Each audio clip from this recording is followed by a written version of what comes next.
Welcome to the banker lamp. Please enjoy the video. You start by laying out parts and verifying fit. The why is simple: mismatched gauges fail.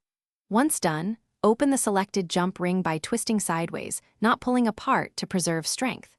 Make sure to thread the charm and the bracelet chain through the ring in the intended order so it sits flat. You'll feel when alignment is correct. Keep the rings opening small, about 1-2 mm, so closure restores full integrity and prevents snagging later. You now focus on closure and alignment because that determines durability. Use 2 pliers and bring the ends back together with a twisting motion. This reestablishes the metal grain and prevents gaps. Once closed, run a fingernail along the seam to check for burrs and realign the charm so it lays perpendicular to the chain. That reduces friction. If the bracelet will bear weight or frequent wear, add a second jump ring stacked against the first, or prepare for soldering to lock the link permanently.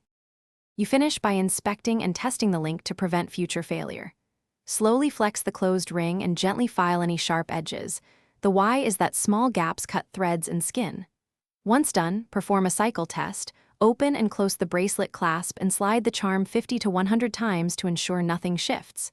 If the ring opens, either reclose more tightly, add a second ring, or solder the joint. Quick tip: if snagging persists, slightly rotate the charm to redistribute contact points. Thanks for watching. If this was helpful, leave a like and consider subscribing. See you next time.